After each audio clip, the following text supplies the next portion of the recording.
Hello friends, GK गुरुजी अड्डा पे आप सभी का हार्दिक स्वागत है। हम लोग आज एसएसटी में खिलजी वंश से संबंधित महत्वपूर्ण प्रश्नों को वन लाइनर फॉर्म में देखेंगे कि दिल्ली सल्तनत में जो खिलजी वंश है यहाँ से कितने क्वेश्चन बनते हैं। और मैं आपको बता दूं, दिल्ली सल्तनत में सबसे ज़्यादा क्वेश्चन अगर आपको देखने को मिलेगा तो वो खिलजी डायनेस्टी ही है, याद रखिएगा।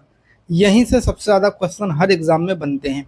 और इसमें दो ही शासक महत्वपूर्ण है, एक जलालुद्दीन फिरोज खिलजी और एक अलाउद्दीन खिलजी। और सबसे इम्पॉर्टेंट है Alauddin Khilji. UP TET C TET एस्टेट के दृष्टिकोण से ये एक बहुत ही महत्वपूर्ण अध्ययन सामग्री है। तो चलिए हम लोग बिना विलंब करते हुए अपने टॉपिक की ओर चलते हैं। परीक्षाओं के लिए कुछ महत्वपूर्ण चीज़ें हैं। खिलजी वंश का संस्थापक है जलालुद्दीन फिरोज खिलजी और 1290 में स्थापना करता है। प्रशासनिक एवं सैन्य सुधार, अलाउद्दीन खिलजी द्वारा दाग प्रथा, चेहरा प्रथा, स्थायी सेना की शुरुआत हुई। आर्थिक सुधार, मूल्य नियंत्रण और बाजार नियंत्रण सहना ए मंडी के द्वारा होता था।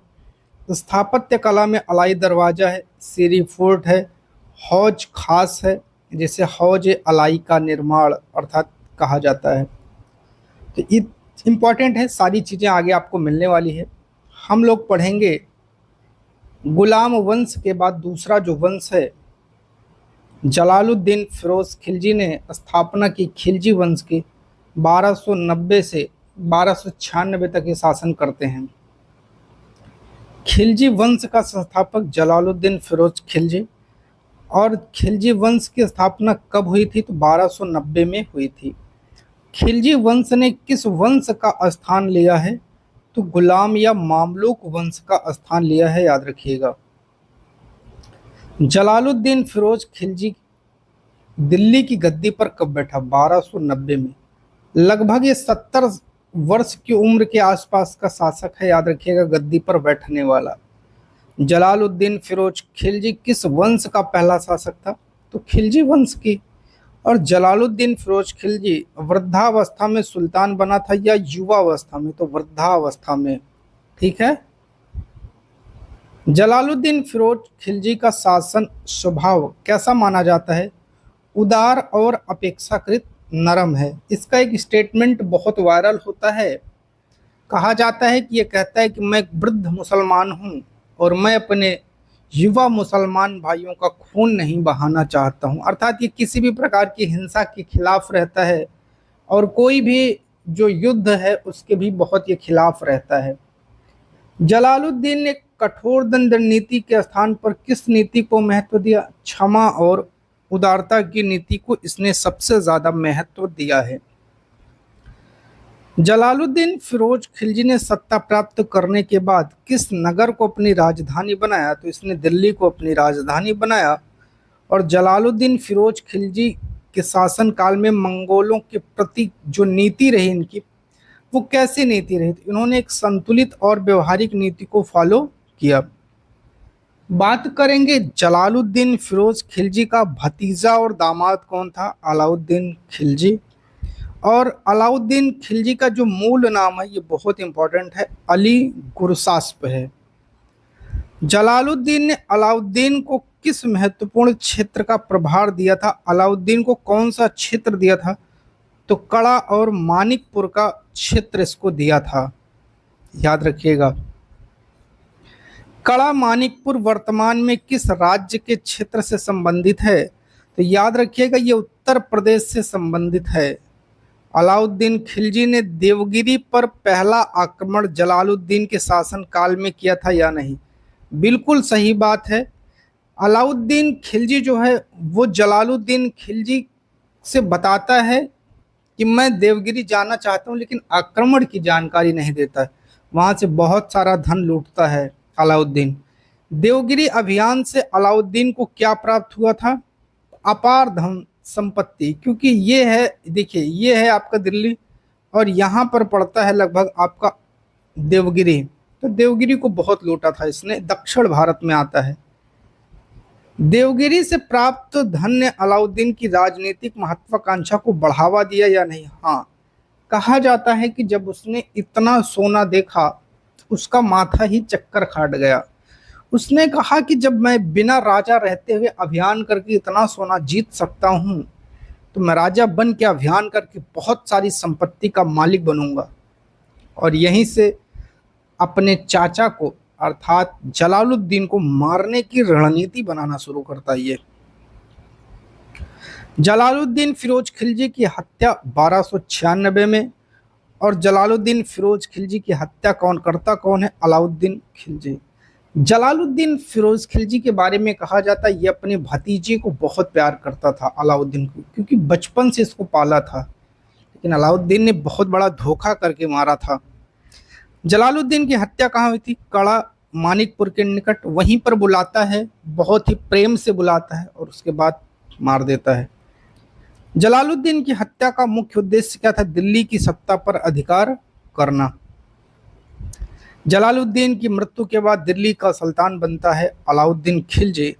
और जलालुद्दीन फिरोज खिलजी के शासनकाल में विद्रोहों के प्रति नीति कैसी थी? अपेक्षाकृत उदार नीति थी। जलालुद्दीन ने कई अपराधियों को दंड के बजाय क्षमादान दे दिया था। और जलालुद्दीन की उदार नीति की आलोचना किस कारण हुई? इसे अत्यधिक नरम माना गया है।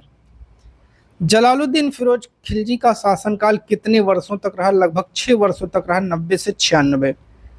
खिलजी क्रांति का संबंध किससे है? 1290 ईस्वी में जो खिलजी वंश की स्थापना होती है।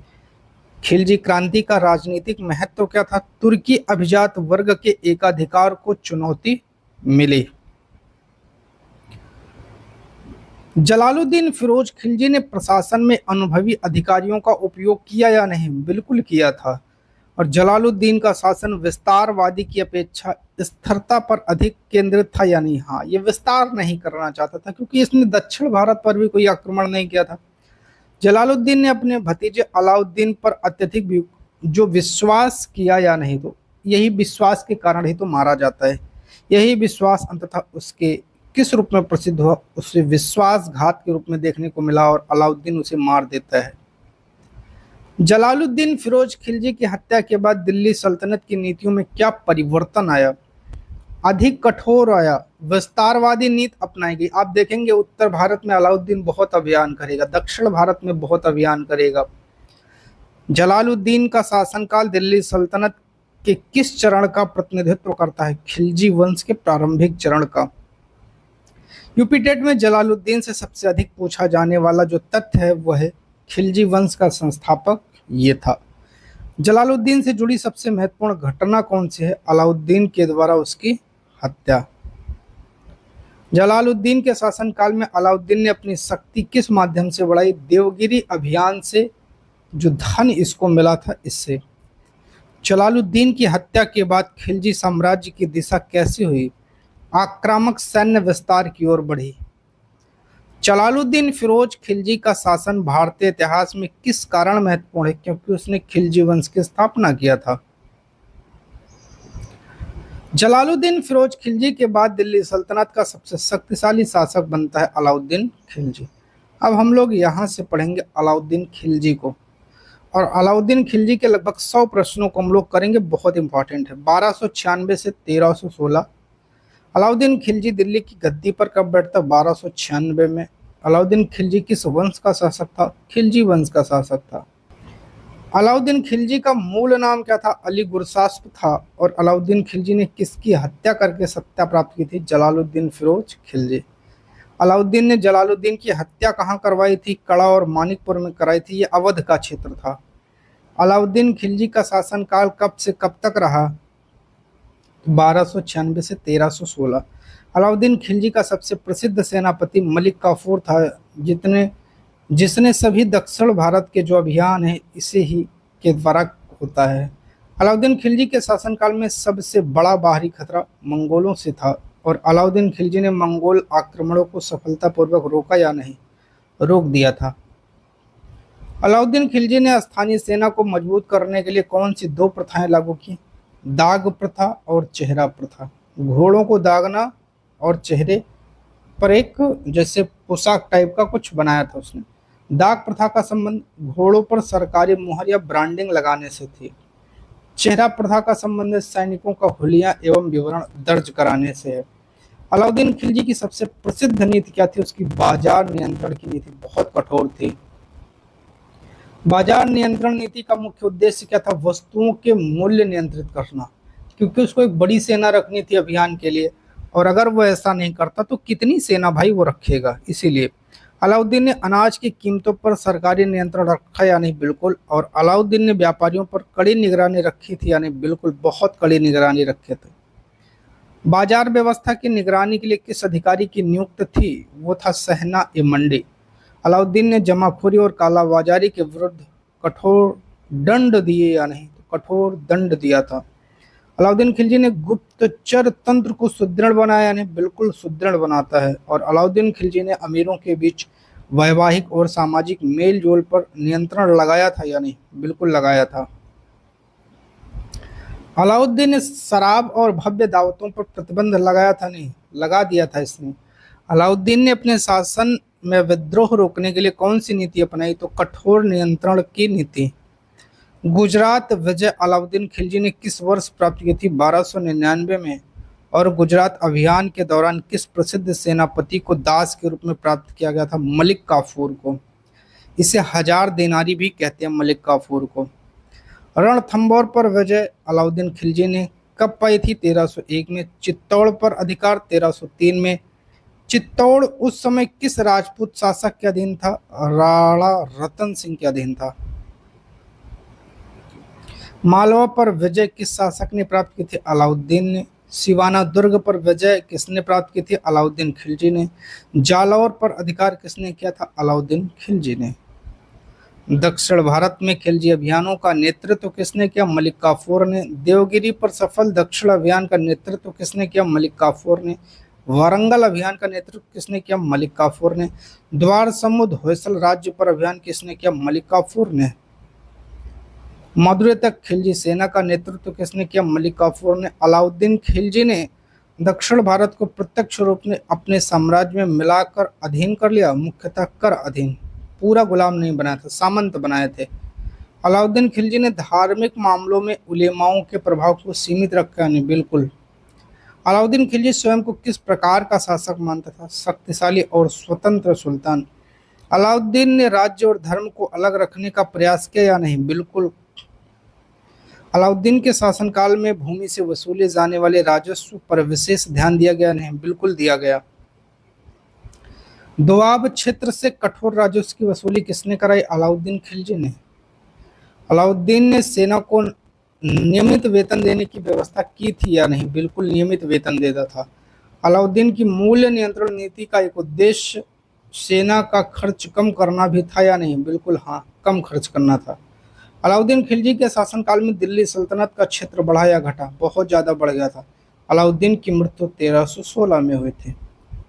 अलाउद्दीन खिलजी के बाद उसका उत्तराधिकारी शहाबुद्दीन उमर मलिक काफूर के संरक्षण में कुतुबुद्दीन मुबारक शाह बना। अलाउद्दीन खिलजी की सबसे प्रसिद्ध प्रशासनिक उपलब्धि क्या मानी जाती है? बाजार नियंत्रण। अलाउद्दीन की सबसे प्रसिद्ध और सैन्य उपलब्धि मंगोल आक्रमण को विफल करना और दक्षिण भारत तक प्रभाव स्थापित करना। यूपीटेट में अलाउद्दीन से सबसे अधिक पूछे जाने वाले 4 प्रमुख तथ्य कौन से हैं? बाजार नियंत्रण, दाग प्रथा, चेहरा प्रथा, मलिक काफूर के दक्षिण अभियान। अलाउद्दीन खिलजी ने अपनी नई राजधानी किस नगर को बनाया था? सीरी। सीरी नगर की स्थापना किसने किया था? अलाउद्दीन ने किया था। अलाई दरवाजा का निर्माण किस शासक ने करवाया था? अलाउद्दीन ने करवाया था। अलाई दरवाजा किस परिसर का हिस्सा है? कुतुब मीनार के परिसर का हिस्सा है। अलाई मीनार का निर्माण किसने करवाया? अलाउद्दीन खिलजी ने। अलाई मीनार का निर्माण पूरा हो पाया था? नहीं, ये पूरा नहीं करवा पाया था। हौज अलाई का निर्माण अलाउद्दीन खिलजी ने। अलाउद्दीन खिलजी ने विशाल जलाशय का निर्माण किस उद्देश्य से करवाया था? दिल्ली को जल उपलब्ध कराने के लिए। बाजार नियंत्रण व्यवस्था में अनाज मंडी की निगरानी सहना मंडी करता था। बाजार में मूल्य सूची निर्धारित करने का अधिकार राज्य के पास था। अलाउद्दीन ने व्यापारियों का पंजीकरण करवाया था, या नहीं? हाँ। गलत तौलने वाले व्यापारियों के लिए कठोर दंड का प्रावधान था, या नहीं? बिल्कुल था। अलाउद्दीन की आर्थिक नीति का लाभ किसे मिला? सेना और सामान्य उपभोक्ताओं को। अलाउद्दीन ने सैनिकों का वेतन बढ़ाने के बजाय क्या किया? वस्तुओं की कीमत को नियंत्रित कर दिया। अलाउद्दीन खिलजी ने भूमि उपज का लगभग कितने भाग कर के रूप में वसूला? 50%। दोआब क्षेत्र में राजस्व व्यवस्था को किसने कठोर बनाया? अलाउद्दीन ने।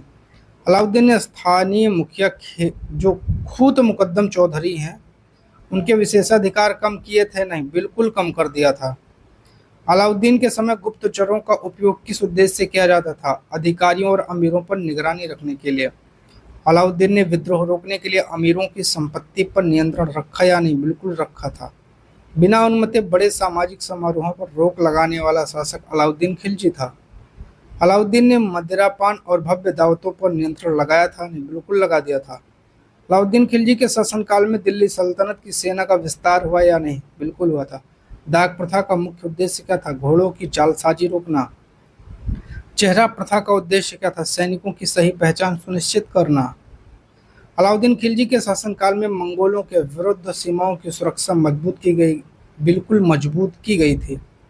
मलिक काफूर ने वारंगल से क्या प्राप्त किया था? विशाल धन संपत्ति और कर की स्वीकृति। देवगिरी का शासक कौन था जिसे अंततः खिलजी की सत्ता स्वीकार की थी? रामचंद्र देव। दक्षिण भारत के अभियानों का प्रमुख उद्देश्य धन और राजनीतिक प्रभुत्व स्थापित करना। अलाउद्दीन खिलजी ने दक्षिण भारत में प्रत्यक्ष शासन के बजाय क्या नीति अपनाई? कर और अधीनता स्वीकार कराने की नीति। अलाउद्दीन खिलजी ने धार्मिक वर्ग के राजनीतिक हस्तक्षेप थे उनको सीमित किया? नहीं, बिल्कुल किया था। अलाउद्दीन खिलजी ने स्वयं को खलीफा का प्रतिनिधि घोषित किया था? नहीं, इसने नहीं कहा था। अलाउद्दीन की शासन केंद्रीकृत था या विकेंद्रीकृत? केंद्रीकृत था, सब कुछ राजा के हाथ में था। अलाउद्दीन खिलजी की मृत्यु 1316 में हुई। अलाउद्दीन की मृत्यु के बाद प्रारंभिक सत्ता किस प्रभावशाली व्यक्ति के हाथ में रही? मलिक काफूर। अलाउद्दीन खिलजी के बाद अंततः खिलजी वंश का प्रमुख शासक कुतुबुद्दीन मुबारक शाह बनता है। कुतुबुद्दीन मुबारक शाह अलाउद्दीन की कठोर नीतियों को समाप्त किया या नहीं? हाँ, उसने समाप्त कर दिया था। खिलजी वंश का अंतिम शासक कौन माना जाता है? खुसरो खां। खुसरो खां को पराजित करके किसने नया वंश स्थापित किया? गयासुद्दीन तुगलक ने।